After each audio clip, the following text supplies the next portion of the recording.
자, 우리 옆에 분들하고 서로 한번 인사하겠습니다. 주님 안에서 다시 비상할 준비를 하십시다. 네, 그러십시다.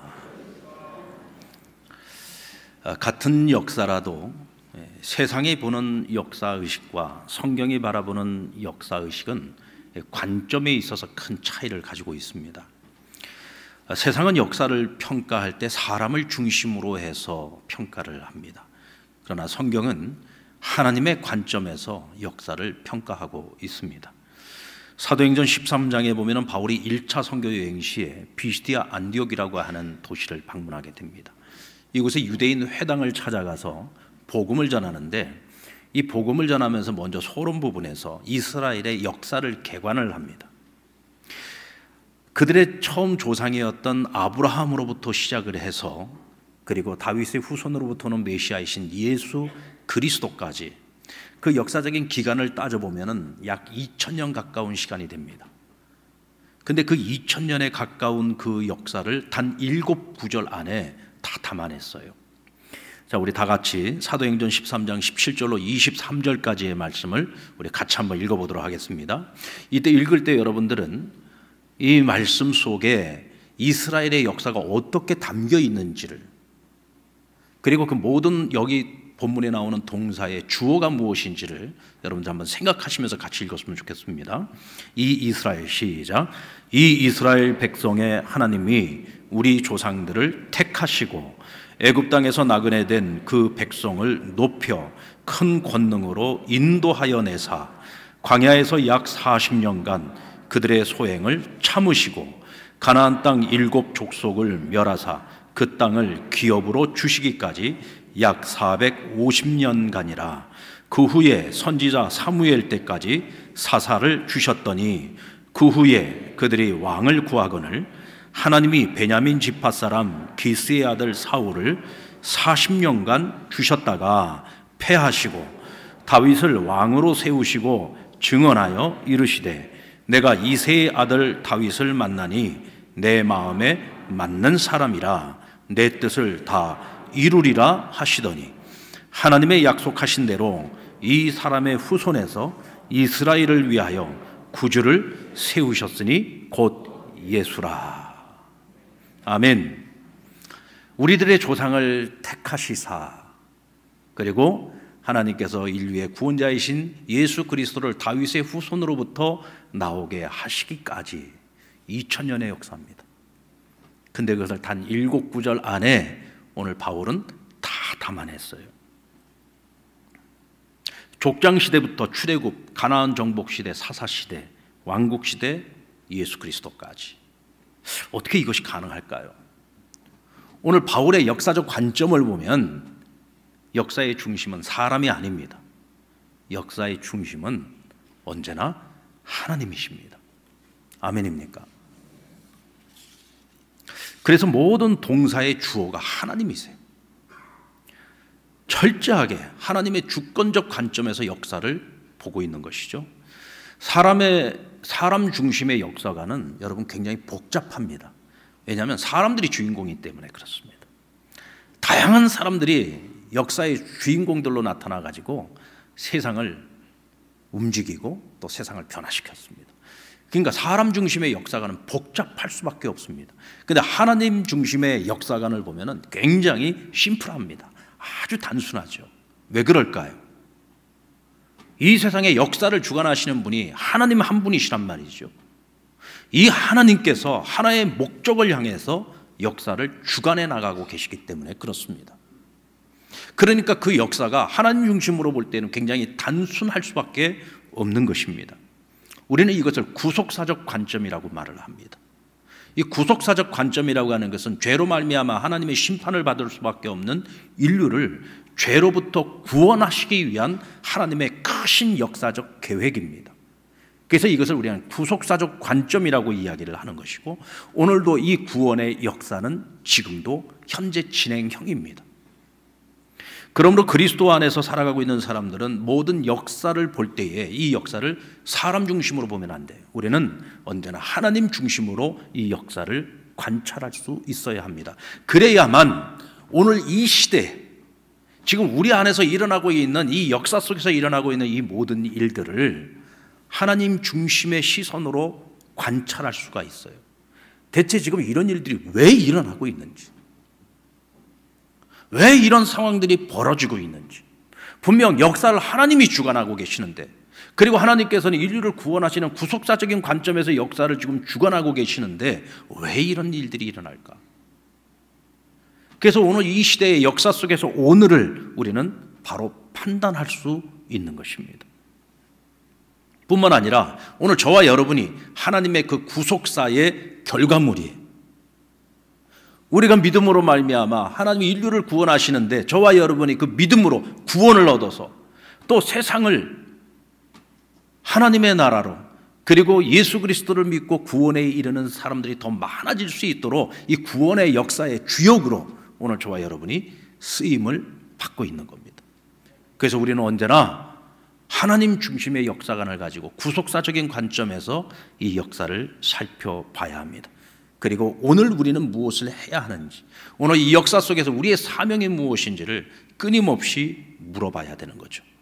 자, 오늘의 본문인 하박국서는 유다의 예언자인 하박국 선지자가 세상의 불의를 보면서 지금 하나님께 끊임없이 질문을 던집니다.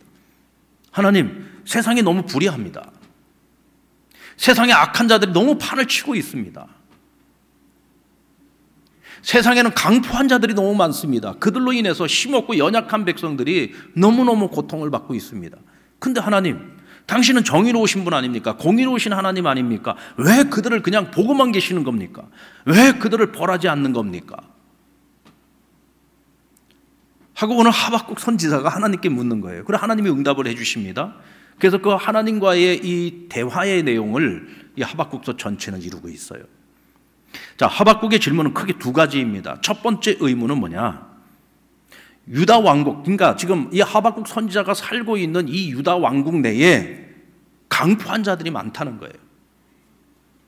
근데 이 강포한 자들이 이 백성들을 너무 고통 속으로 몰아넣고 있다는 거죠. 근데 왜 하나님께서는 정의로우신 하나님이 그들을 벌하지 않고 그냥 내버려 두시느냐 하는 질문입니다. 자, 그래서 우리 1장 2절 말씀을 같이 한번 읽어볼까요? 시작. 여호와여, 내가 부르짖어도 주께서 듣지 아니하시니 어느 때까지리이까? 내가 강포로 말미암아 외쳐도 주께서 구원하지 아니하시나이다. 우리 13절 말씀도 같이 한번 읽겠습니다. 시작. 주께서는 눈이 정결하심으로 악을 참아 보지 못하시며 패악을 참아 보지 못하시거늘 어찌하여 거짓된 자들을 방관하시며 악인이 자기보다 의로운 사람을 삼키는데도 잠잠하시나이까? 자, 오늘 이 하박국이 이 묵시를 받고 있는 때는 어느 때냐면 유다의 여호야김 왕이 나라를 다스리고 있을 때입니다. 이 여호야김 시대는요, 유다에 여러 많은 왕들이 있었지만 그 중에서도 가장 악하고 강포한 왕이었고 이 시대 자체가 너무나 강포한 시대였습니다. 그러니까 하나님께서 이 유다 왕국을 보면서 더 이상 그 어떤 희망도 소망도 찾아볼 수 없는 그런 시대였던 거죠. 이 강폭한 시대에 가장 고통받고 있는 건 힘없는 연약한 백성들이에요. 오늘 하박국이 이 백성들을 대신해서 지금 하나님께 부르짖고 있는 겁니다. 하나님, 대체 어느 때까지입니까? 어느 때까지 이 힘없고 연약한 백성들이 저 강포한 자들에게 고통을 받아야 됩니까? 이 말은 다른 말로 바꿔서 말하면 하나님 언제쯤 저 강포한 자들을 심판하실 겁니까? 하고 묻고 있는 거죠. 이에 하나님께서 응답을 해 주십니다. 근데 이 응답을 듣고 난 다음에 하박국이 더 큰 고민에 빠집니다. 그래서 두 번째 질문을 던지도록 만드는데, 그럼 대체 어떤 응답을 주셨길래 그러느냐? 하나님께서요, 이 강포한 자들을 심판하기 위해서 더 강포한 자들을 들어서 그들을 심판하시겠다는 거예요. 더 악하고 더 강포한 나라를 내가 이렇게 세워서 그 나라로 하여금 유다뿐만 아니라 주변에 있는 하나님 앞에 죄악된 많은 나라들을 내가 심판하시겠다고 말씀하십니다. 그런데 그 강포한 나라가 어떤 나라냐? 하박국 1장 6절 말씀 그 이하에 보면은 그들은 두렵고 무서우며 당당함과 위험이 자기들에게서 나온다고 생각을 하는 사람들이고, 그들의 군마는 마치 표범이 달려오는 것 같고 저녁 이리보다도 사나우며 그들의 마병은 먼 곳으로부터 빨리 달려오고 있고 마치 먹이를 움키려는 독수리의 나름과 같다 그랬어요. 근데 그들이 지금 너희를 향해서 지금 달려가고 있는 이유가 뭐냐? 강포를 행하기 위함이다. 범죄하기 위함이다. 라고 말하고 있습니다. 그러니까 오늘 하박국 선지자가 묻고 있는 겁니다. 하나님, 강포한 자들을 심판하시려면 의인을 들어서 심판을 하셔야지 왜 저들보다도 더 강포한 사람들을 들어가지고 저들을 치시고 백성들을 힘들게 하시는 겁니까? 하고 묻고 있는 거죠. 여러분, 이것이 우리가 보편적인 생각 아니겠습니까? 악인을 심판하려면 의인을 들어서 심판을 해야지 왜 그보다도 더 악한 자를 들어서 심판을 하느냐는 겁니다. 이때 하나님께서 다시금 응답을 해주십니다. 여러분, 하나님은요, 우리가 진지하게 물어보면 하나님 대답해 주시는 분입니다. 아멘입니까? 묻지 않으니까 우리가 답을 못 얻는 거예요. 하나님께 물으면 하나님 반드시 답을 주십니다. 하나님이 주신 답이 뭡니까? 바벨론은 분명 악한 자들이고 그들은 이 세상에서 가장 강포한 자들이다. 그러나 내가 그들을 들어서 사용하는 이유는 뭐냐? 단지 그들을 심판의 도구로 사용한다는 거예요. 그럼 그들은 어떻게 처리할 거냐? 그들은 그들이 저지른 악과 그들이 저지른 그 강포로 말미암아 내가 심판할 것이다 라고 말씀하십니다. 결론적으로 말씀드리면 결코 강포한 자들의 형통함이라고 하는 것은 없다는 거예요. 단지 그들을 하나님이 도구로 사용하실 뿐이지 그들은 그들의 악과 그들의 강포로 반드시 심판당할 것이다. 아멘. 왜? 하나님의 정의가 살아있기 때문에, 하나님의 공의는 살아있기 때문입니다. 자, 그런데 여기에 오늘 이스라엘을 향하신 하나님의 약속이 있습니다. 이어지는 3장 3절로부터 15절까지의 말씀인데요, 하나님께서 바벨론을 들어서 내 백성 이스라엘의 그 강포함을 하나님이 심판하시지만 그러나 내가 그들을 다시 구원하는 날이 있다는 거예요. 내가 그들을 다시 구원할 때에는 하늘의 군대를 동원하여 내가 친히 내려와서 저 이스라엘을 강포한 자들의 손에서 다시금 구원해낼 것이다. 그리고 그들이 잃어버렸던 모든 것들을 다시 회복해 하시겠다고 약속을 해 주십니다. 이게 무슨 얘기입니까? 여러분, 같은 재앙이라도요, 같은 재앙이라고 할지라도 이 재앙이 세상을 향한 재앙과 하나님의 백성들을 향한 재앙이 목적이 달라요. 세상에 대한 재앙은 심판이 목적이라고 한다면 하나님의 백성에 대한 재앙은 재앙이 목적이 아니라 그들을 구원하시기 위함이 목적이고 그들에게 보다 더 나은 미래를 주시기 위한 것이 목적이라는 거죠. 그래서 지금 그들이 하나님의 백성으로서 전혀 하나님의 백성답지 못하니까 이 심판을 통하여 그들을 다시금 하나님의 백성답게 만들어서 이전 영광보다 나중 영광을 더 크게 하시기 위한 것이 하나님의 목적이라는 겁니다. 이것이 하나님의 선하신 뜻이에요. 오늘의 역사 속에서 우리는 고통을 받을 수밖에 없어요. 지금 환난 중에 있습니다. 고통스러워요. 너무 힘들어요. 죽을 만큼 고통스러워요. 근데 하나님 말씀하십니다. 그러나 그것이 끝이 아니다. 내가 반드시 너희를 회복해 할 것이고 이전 영광보다 나중 영광을 내가 더 크게 할 것이다. 그래서 오늘 하박국이 결론적으로 2절 말씀에서 이렇게 얘기하고 있습니다. 우리 같이 한번 읽어볼까요? 시작. 여호와여, 내가 주께 대한 소문을 듣고 놀랐나이다. 여호와여, 주는 주의 일을 이 수년 내에 부응하게 하옵소서. 이 수년 내에 나타내시옵소서. 진노 중이라도 긍휼을 잊지 마옵소서. 이제 하박국이 분명히 깨달았어요. 하나님 왜 이 강포한 자들을 보고도 그냥 침묵하고 있는 것처럼 보이는지. 하나님이 바벨론을 들어서 이제 이 유다를 칠 것인데 그것이 끝이 아니라 하나님께서 그들을 다시금 회복해 하고 이전 영광보다 나중 영광 더 크게 하실 것도 이제 다 알았어요. 그러니까 그가 이제 이런 결론을 내린 겁니다. 하나님, 하나님의 선하신 뜻을 오늘날의 이 역사 속에서 이루어 가시는 과정 속에 당신이 꼭 해야 할 일이 있다면 그것을 미루지 말고 하십시오. 그것을 하나님이 시행을 하심으로 우리에게 어떤 고난이 찾아오고 어떤 환난이 찾아온다고 할지라도 머뭇거리지 말고 그 일을 하시라는 겁니다. 왜냐하면 우리에게 주어진 약속의 그 끝은 회복에 있고 이전 영광보다 나중 영광이 더 크기 때문인 거죠. 하나님의 뜻을 압니다. 하나님의 계획을 알고 있습니다. 그러므로 그 모든 것을 받아들이고 수용하겠다는 거죠. 그런데 한 가지를 부탁합니다. 하나님, 진노 중에라도 긍휼만큼은 허락해 주십시오. 진노 중에도 긍휼을 베풀어 달라는 거예요. 누구에게? 하나님의 백성에게는. 할렐루야. 하나님의 백성에게는 진노 가운데 있지만 우리에게 긍휼을 베풀어 주십시오 하고 하나님께 구합니다. 여러분, 오늘날에도 이 강포한 자들의 소행은 세계 곳곳에서 이루어지고 있습니다. 우리가 세계 뉴스를 보면 그동안에 얼마나 많은 이 강포한 사건들이 세계 곳곳에서 일어났습니까?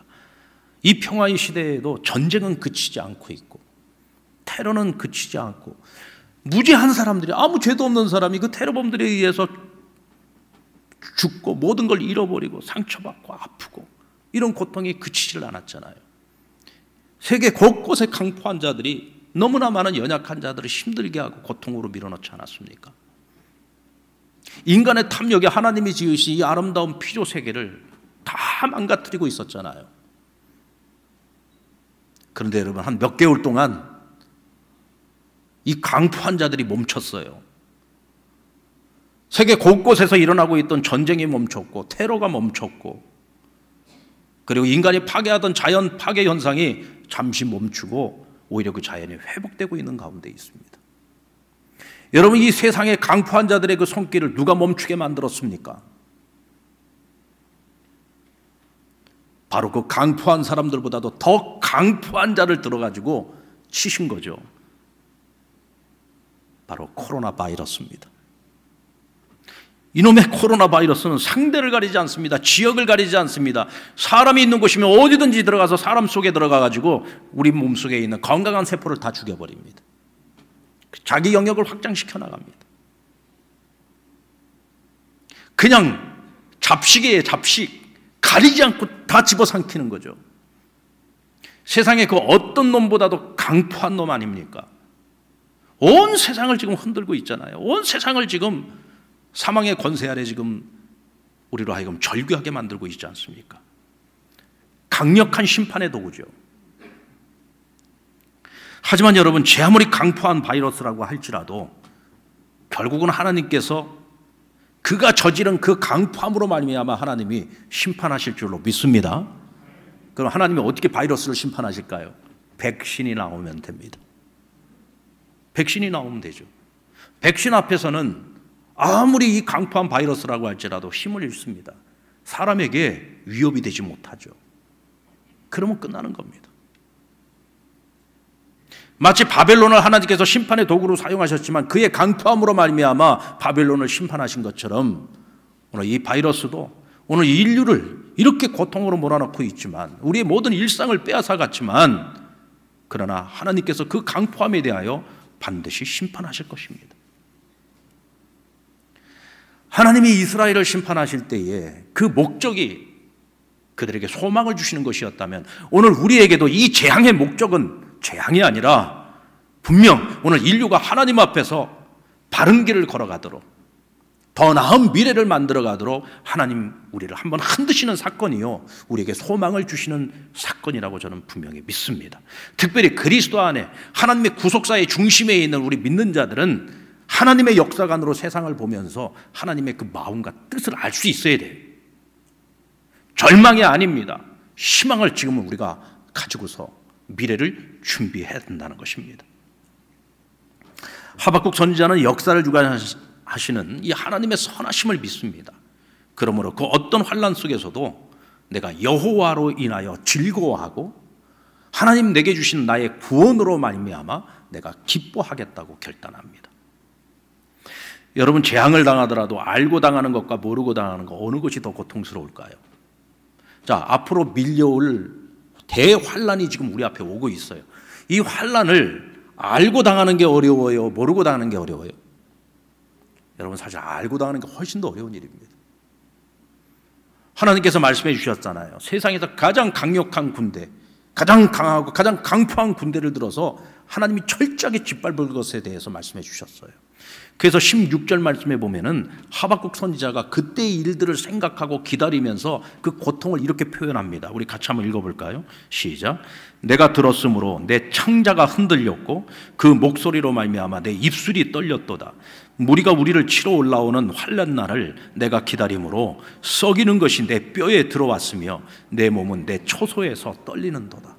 생각만 해도 창자가 떨리고 입술이 떨리고 마치 내 뼈가 썩어서 녹아지는 것과 같다는 거예요. 생각만 해도, 지금 닥친 게 아닙니다. 생각만 해도, 상상만 해도 너무너무 끔찍하다는 거죠. 그럼에도 불구하고 하박국은 이어서 이렇게 노래합니다. 17절로 18절 말씀 우리 같이 읽겠습니다. 시작.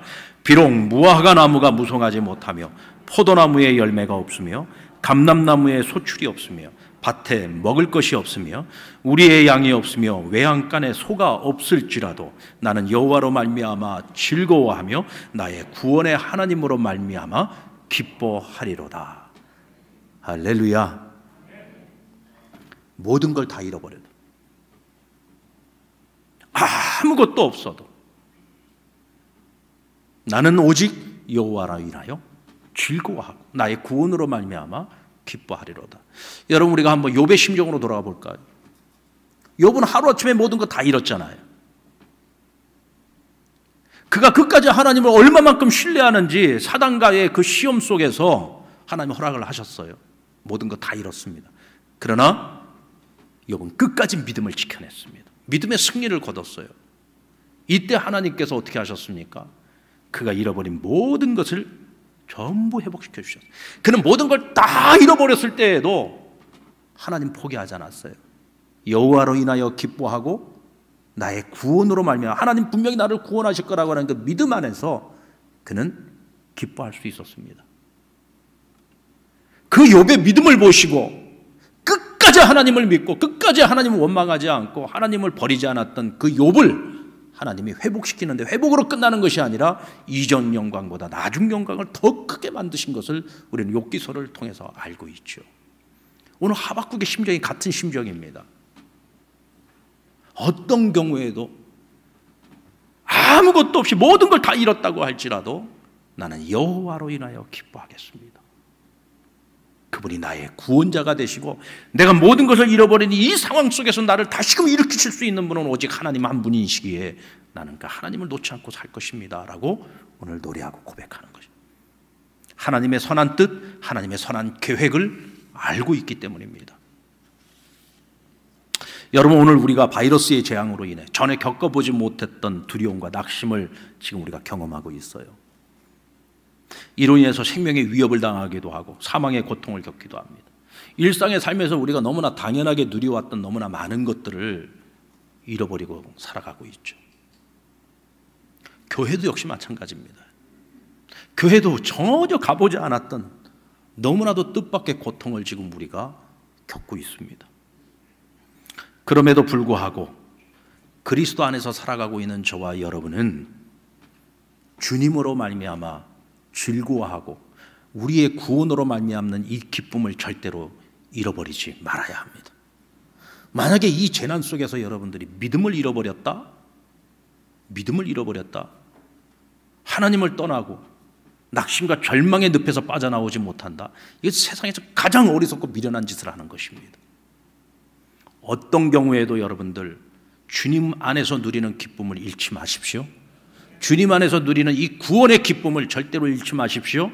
이것이 여러분 토대가 될 것입니다. 여기서부터 우리는 다시 시작할 수 있습니다. 여러분이 지금 무엇을 잃어버렸든 거기서 다시 시작할 수가 있습니다. 그래서 오늘 우리가 해야 할 일이 뭐냐? 진노 중에 긍휼을 구하는 거예요. 우리가 구해야 될 진노 중에 긍휼은 그루터기를 남겨두는 거죠. 나무를 벨 때 여러분 뿌리까지 다 뽑아내는 사람은 없습니다. 나무를 베더라도 뿌리는 남겨두죠. 그래야 그 나무가 다시 자랄 수 있습니다. 신만이들이 여러분 산에 올라가서 삼밭을 발견을 합니다. 삼은 홀로 있지 않습니다. 항상 하나의 큰 삼을 발견하면은요, 오래된 삼을 발견한 그 주변에는요 항상 삼밭이 있습니다. 그래도 어린 삼들을 손대지 않습니다.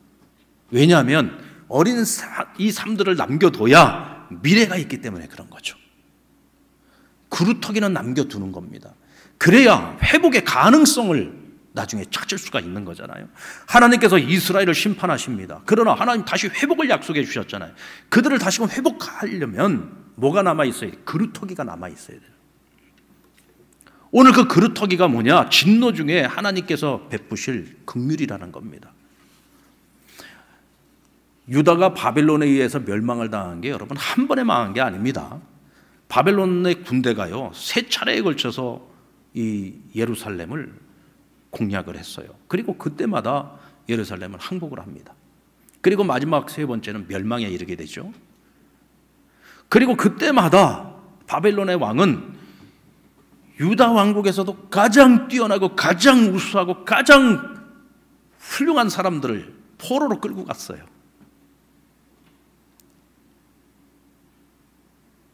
훗날 하나님의 때가 되었을 때에 예루살렘이 완전히 멸망, 유다라고 하는 왕국 자체가 완전히 이 지구상에 다 사라져버리고 예루살렘은 완전히 폐허로 변해버렸지만 하나님이 약속한 70년이 지나고 난 후에 다시 예루살렘으로 포로로 끌려갔던 그 백성들과 그 후손들을 다시 예루살렘으로 돌아오게 만드시고 그리고 그들이 잃어버렸던 모든 것들을 다시금 회복하게 만드시고 이전 영광보다 나중 영광을 더 크게 만드셨어요.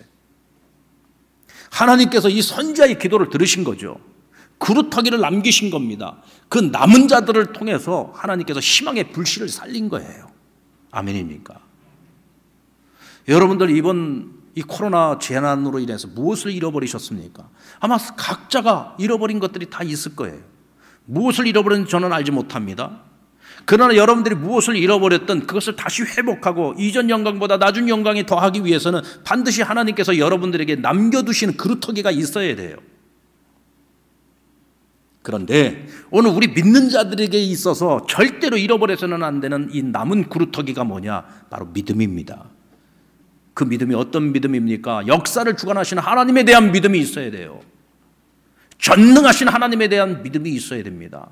만약 오늘 우리가 그 믿음마저 잃어버리게 되면 우리는 희망이 없어요. 우리는 다른 건 다 잃어버려도 믿음만이 있으면 다시 시작할 수 있어요. 회복할 수 있어요. 다시 부흥할 수 있는 거예요. 아멘입니까? 그래서 우리는 끝까지 이 믿음을 지켜내야 되는 겁니다.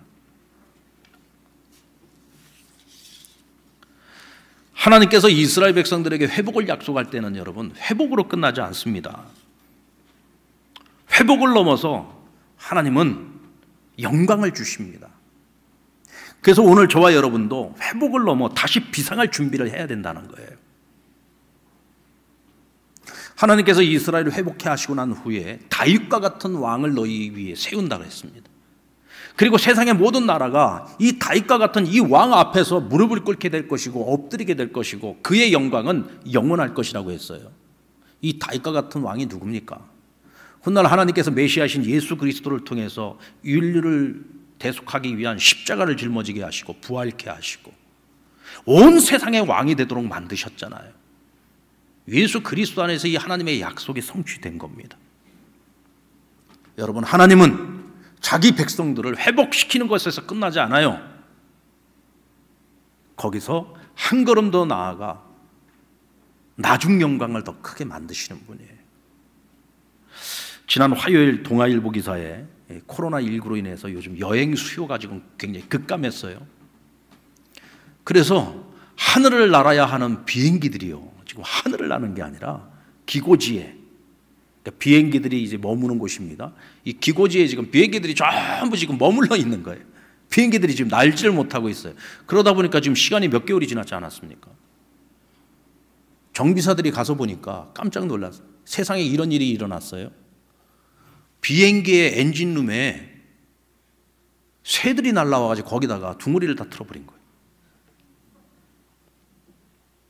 만약에 여러분 이것을 발견하지 못하고 제대로 점검하지 못하고 하늘을 날았다면 이 비행기들은 어떻게 하겠습니까? 비상하다가 다 떨어져 버리는 거죠. 그러니까 하늘을 날기 전에 미리 가서 다 정비하고 다 점검을 하는 겁니다. 여러분, 이 코로나의 이 바이러스의 위력이 지금 전 세계적이라고는 하지만 이것이 여러분 끝나려면 한순간에 끝날 수 있습니다. 끝나려면 한순간에 끝날 수 있는 거예요.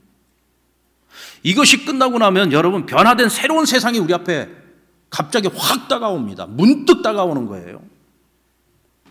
여러분, 새로운 변화된 세상이 우리에게 다가올 때는요, 야, 나 변화될 거다, 준비하고 있으라, 내가 천천히 갈 테니까, 이러지 않아요. 변화는요, 어느 날 갑자기 이미 변화되어 버린 세상이 우리 앞에 딱 다가오는 거예요. 지금 우리는요, 그때를 준비해야 됩니다. 그리고 이 변화된 세상을 우리가 부딪히면서 어떻게 다시 비상하여 날아오를 것인지를 지금부터 준비하지 않으면, 아무 생각 없이 있다가 갑자기 코로나가 종식되고 새로운 세상이 우리에게 확 밀려왔을 때 우리는 아무런 준비도 대비도 없이 그냥 역사의 흐름에 끌려가는 인생이 될 수밖에 없는 거예요. 지금 우리는 준비해야 됩니다. 여러분들이 각기 지금 여러분들의 삶의 현장, 삶의 자리가 어떤 자리가 되었든지 그 자리에서 어느 날 갑자기 멈추게 되고 새로운 세상이 닥쳐왔을 때 나는 그 일을 하면서 어떤 일을 하든지 나는 그 변화된 시대를 어떻게 살아갈 것인지에 대한 준비를 하셔야 됩니다. 예수님께서 부활하시고 난 후에 하늘로 승천하시기 전에 제자들에게 무엇을 당부하셨습니까? 이제 새로운 시대가 올 것이다. 나는 이제 아버지께로 간다. 아버지께로 가면 아버지께서 너에게 성령을 보내실 것이다.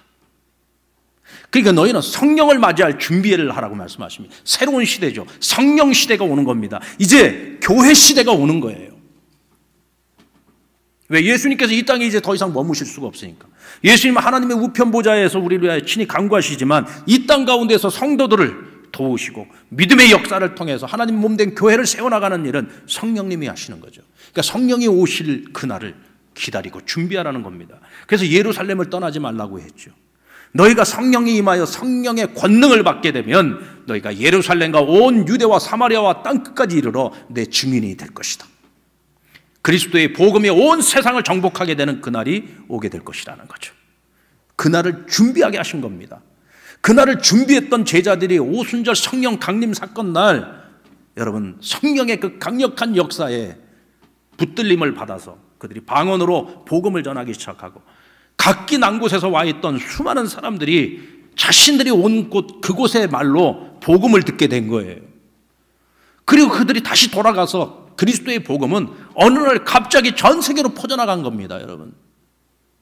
사도행전에 나오는 바울의 선교 여행은요, 하나의 선교의 샘플을 보여주고 있는 거예요. 그러나 그리스도의 복음은요, 점진적으로 나아간 게 아닙니다. 오순절 절기를 지키기 위해서 전 세계에서 와 있던 유대인들이 성령 충만한 그 제자들이 전하는 복음의 말씀을 듣고 그들이 변화되어 각기 난 곳으로 가서 복음의 역사를 일으킨 거예요. 그러니까 바울이 로마를 한번 가보지도 않았는데 로마에는 이미 하나님의 교회가 있었고 전 지역에 소문난 교회가 있었어요. 로마에는 이미. 그와 같은 일이 어떻게 일어났습니까? 그 오순절 성령 강림 사건 때 일어난 일이란 말이죠. 새로운 시대가 오고 있는 거예요. 그 새로운 시대를 준비하라. 준비한 자들만이 이 구속사의 중심에서 역사의 주역으로 쓰임받을 수 있다는 겁니다. 오늘 이 하박국 선지자는 2장 1절에서 오늘 우리에게 굉장히 중요한 도전을 주고 있습니다. 같이 한번 읽어보겠습니다. 시작. 내가 내 파수하는 곳에 서며 성류에 서리라. 그가 내게 무엇이라 말씀하실는지 기다리고 바라보며 나의 질문에 대하여 어떻게 대답하실는지 보리라 하였더라. 선지자는 끊임없이 성루에 올라가서 하나님께 질문합니다. 하나님, 오늘 이 역사 속에서 왜 이런 일이 일어나는 것입니까? 왜 하나님 침묵하시는 겁니까? 끊임없이 하나님께 묻고 있어요. 그리고 오늘 이 역사 가운데에서 섭리하시는 하나님의 그 경륜을 지켜보는 것입니다. 그리고 오늘 이 시대를 내가 어떻게 살아야 될 것이며 어떻게 사명을 감당해야 될 것인지 끊임없이 하나님 앞에서 고민하고 있는 거죠. 오늘 저와 여러분이 올라가야 될 성류는 어떤 성류입니까? 바로 믿음의 성류입니다. 말씀의 성류고 기도의 성류고 예배의 성류고 그 성류에 서서 우리는 하나님 만나야 되고 역사를 주관하시는 하나님의 그 경륜을 살필 수 있어야 되고 우리가 다시 비상하기 위해 오늘 나는 지금 무엇을 준비해야 되며 우리 상랑교회는 지금 무엇을 준비해야 되며 우리 한국교회는 무엇을 준비해야 되며 이 나라 이 민족은 이 세계의 역사 속에서 지금 무엇을 준비해야 되는지를 끊임없이 하나님께 묻고 답을 얻을 수 있어야 됩니다.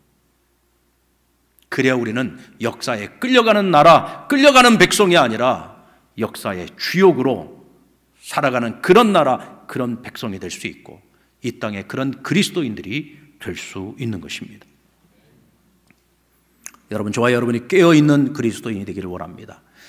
깨어있는 우리 상남교회 성도들이 되기를 바랍니다. 여러분들이 서야 할 성로는 어디입니까? 상남교회라고 하는 성로입니다. 이 성로에서 우리는 함께 기도하고 함께 예배하고 함께 이 믿음의 역사를 통해서 하나님이 이루어 가실 그 미래를 바라보고 함께 비상할 준비를 해야 합니다. 저는 그날이 다음 주가 되었으면 좋겠습니다. 아멘. 다음 주가 되었으면 좋겠습니다. 코로나도 우리를 이기지 못합니다. 반드시 우리는 새로운 시대를 만나게 될 겁니다. 그날을 준비하는 저와 여러분 되어서 역사의 주역으로 쓰임받는 우리 상남의 식구들 되기를 주의 이름으로 축원합니다.